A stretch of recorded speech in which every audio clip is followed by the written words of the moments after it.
You're watching WSIU TV, Channel 8, Carbondale.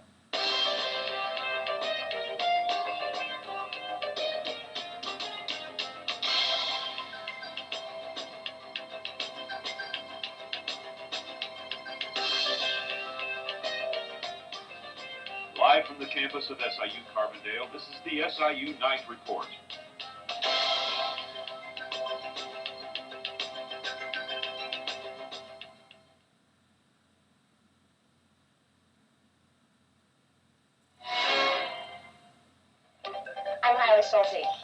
Up next on the SIU Night Report, the United Nations works out a tentative ceasefire agreement with Bosnian Serbs. If both sides comply, the fighting could end on Sunday.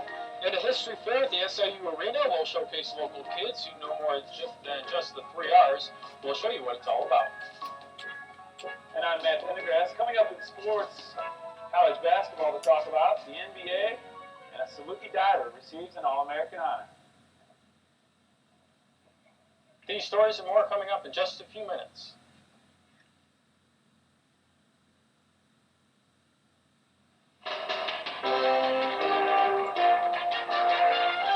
If you do business with a bank, chances are you're paying for the privilege. I'm Paul Kangas with the Nightly Business Report. These days, bank fees are nothing to sneeze at. So how can you tell if your bank is taking you to the cleaners? Check in with Eric Schorenberg this Tuesday. He'll be checking out bank fees only on NBR, the Nightly Business Report.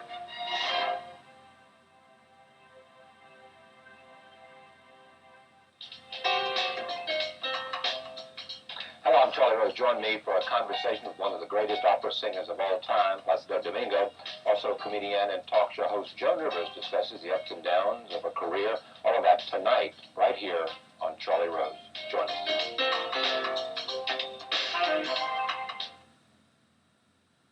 You're watching WSIU TV, Channel 8, Carbondale.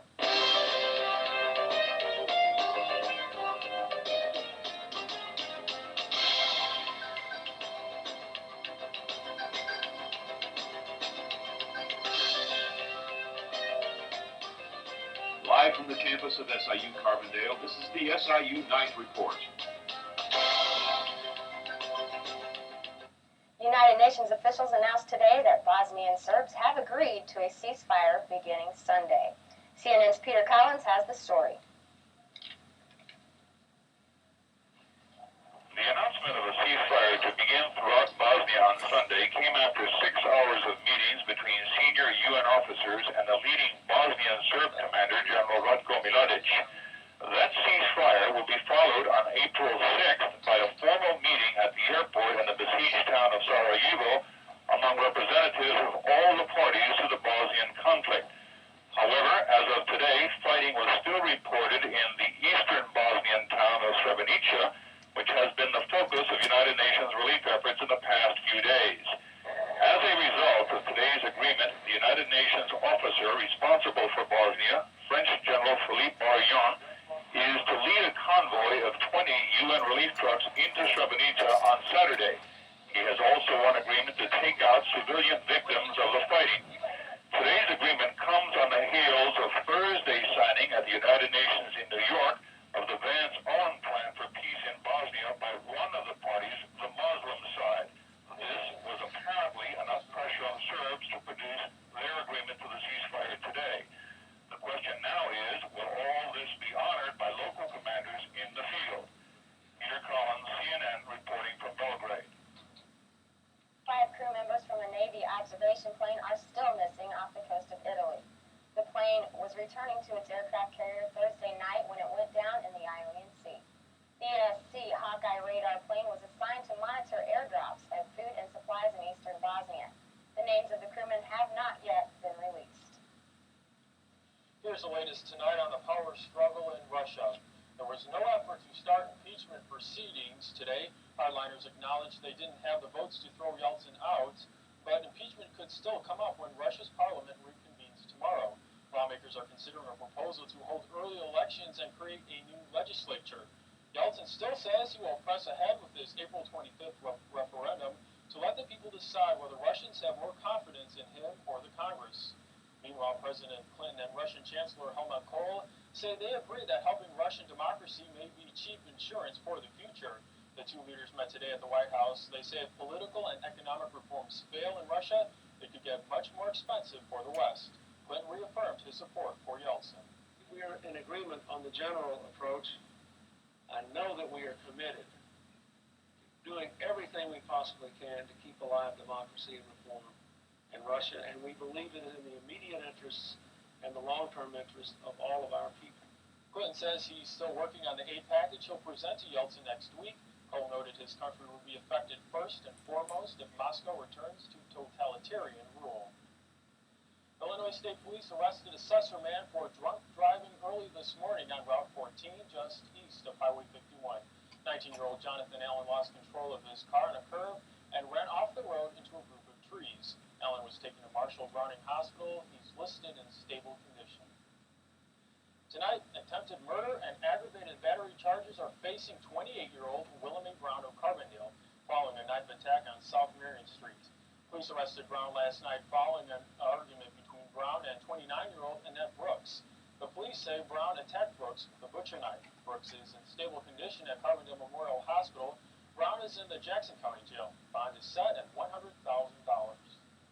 No civilian casualties resulted from a hostage situation at the California State Tax Board's office tower today, but workers were handed quite a scare. Police say a gunman entered the tower this morning. They believe he was carrying a rifle and maybe a shotgun. Reports say he fired several shots, took a security guard hostage, and then took the elevator to the 18th floor. Police say they shot the suspect while trying to apprehend him. Still to come for us on the SIU Night Report, Matt Pendergrass will tell us about the narrowing field of 64. And area school children are gearing up for a history fair at the SIU Arena, where they show you what they know about the past. Folks, here's a sample of the music on our show this week. Songs of the Islands.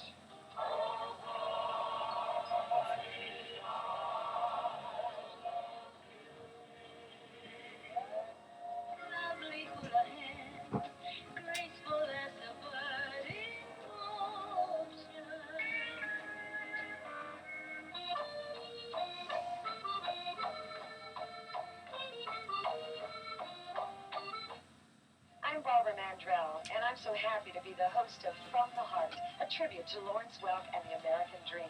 Please join me for the biggest reunion of Welk stars ever, including Pete Fountain and the Little Sisters, plus Floyd Kramer and the George Mayer.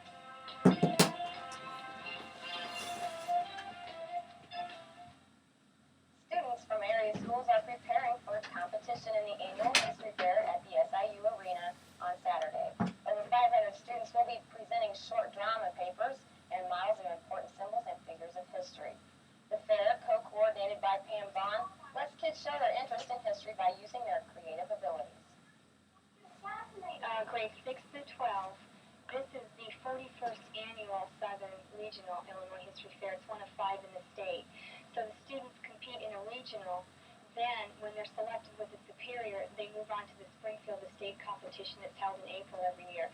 The students are also excited to show their hard work at bringing the past into life. We were told we had to do some kind of project, and well, not really. We could have written an 800-word paper, but we ended up writing a 6-month research drama.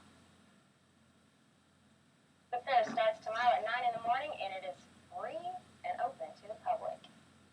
Matt Pendergrass, the March Madness goes on, and the field narrows up. As the month goes on, the field gets a little bit smaller. The field of 64 is down to 10 because tonight, out in the far west region, Michigan would eliminate George Washington, but not without a fight. The final, as we check the board, Michigan 72, George Washington 64. I'll check the board. The Wolverines will take on the winner of the West Region's late game, which matched Vanderbilt with the Temple Owls. Right now, this one is Vandy by just a couple in the first half. Out in the East region, the Cincinnati Bearcats are still alive. Tonight they beat Virginia by the score of 71-54. The Cats will take on the winner of the late game. That's Carolina, the number 1 seed versus Arkansas. That one got a late start. We'll try and get you the score as soon as possible. The pros were at it tonight too in the NBA. Good news from Chicago. Bulls GM Jerry Krause was released from show tonight. The Bulls would host the Orlando Magic. There's Shaq. He was in the house. Only one guy might be able to answer that. That's MJ to Bill Cartwright. The Bulls looking pretty strong early. At the other end, Shaquille O'Neal, rookie. Bill Cartwright, old-timer. You know how the rest goes. MJ in the paint, spin. Hang time, dish. Nice dish. Scotty waits one, and what a nice finish into a directional touch. Shaq, the other way, working real hard against what it can do. Put back, wow, foul, but not enough. The Bulls will go on and win this one, 107-86. And so, we'll check the Charlotte-Detroit game. This one wasn't a bad ball game either. As the video rolls on the same tape, that's Charlotte and Detroit. Charlotte was not in this one from the get-go. Detroit wins this one 115-107. Elsewhere, Boston over Dallas. Cleveland beats Philly.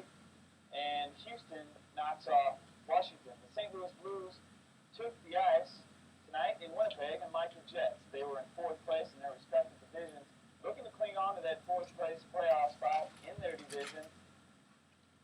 And here we go in Winnipeg. The Jets and the Blues would mix it up. Early on, St. Louis gets started way early, the celebration on the road.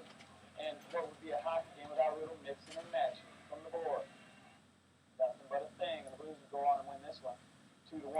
Big day for Rob Siracusano, the diver for the SIU diving team. He placed 9th in the 3-meter springboard competition in Indianapolis and grabbed honorable mention All-American honors for his efforts. The Saluki baseball team hosts a 3-game stand with Northeastern this weekend. Tomorrow they will play 1 game at Abe Martin Field. First pitch is at 3 o'clock.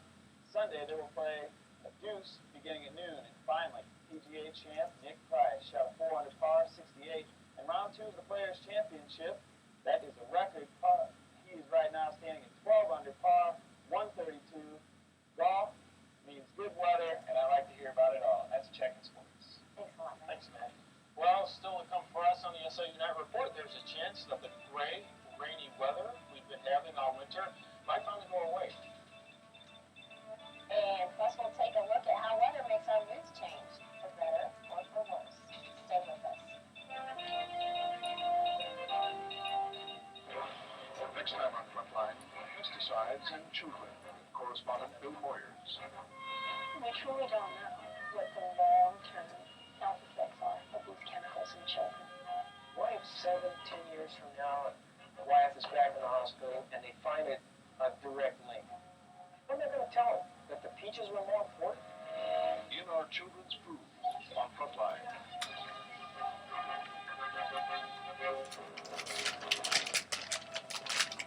The Fourth Amendment says that a person shall be secure in their papers, persons, and property from reasonable searches.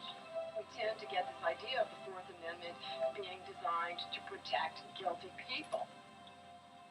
They got a bad guy going to jail, and they find out later that what they did was wrong and inappropriate, and that guy gets to go free. It's pretty frustrating. That issue of the Fourth Amendment is always raised,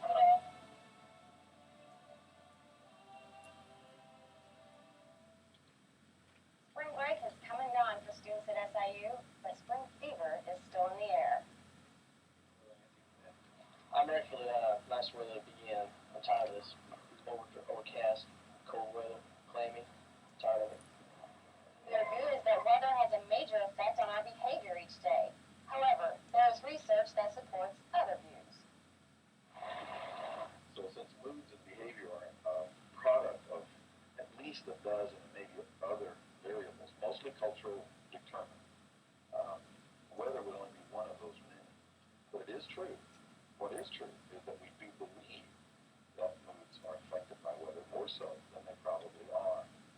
Dr. Horsley says weather is not in causal relationship with behavior, but one SIU student isn't so sure. I've done plenty of my own research, and when that sun comes out, I go. I just go. Crazy. And tomorrow's forecast just may make that guy go crazy. So are you sad? Are you blue? No, actually, I'm looking forward to the fun. Actually, that makes a lot of sense because when it's sunny out, you play more. Yeah, it's a lot better being outside. Well, it doesn't look like we'll be able to do that in a couple of days. Currently, it's 48 degrees in Carbondale. The skies are cloudy and the humidity is at 86%. The winds are out of the north at 5 to 10 miles per hour. The barometer is at 30.02 and steady. We have had rain in the last 24 hours. Taking a look at area temperatures, St. Louis is at 52, Cape Girardeau 49, Eureka 52, Marion 49, and Carbondale is 48 degrees. On the national weather map, clouds and occasional showers will continue over the tri-state area tonight, caused by deep low pressure disturbance. This means that Saturday and Sunday will be dry and sunny. The forecast for tonight, possible cloudy skies and a chance of rain. The low will be in the mid-40s. Saturday we'll have partly sunny skies. The high will be in the low to mid-60s. Saturday night we'll have partly cloudy skies with temperatures in the mid-40s. And Sunday will be partly sunny with a high in the mid-60s. In the 60s, San Francisco was the site of protests, free love, and the hippie movement. Now there is another movement taking over the city's young people, rollerblading. An estimated 10 to 15,000 people strap on their high-tech roller skates every weekend afternoon, then head for the city's Golden Gate Park to burn rubber. The rollerbladers say they get a better high from the excitement on wheels than their elders got from puffing illegal cigarettes. If rollerblading spreads like most California fads, expect it to be big here in a couple of years. And of course, we almost got run over by those guys on campus. Oh yeah, all the time. Well, that's it for us tonight. We thank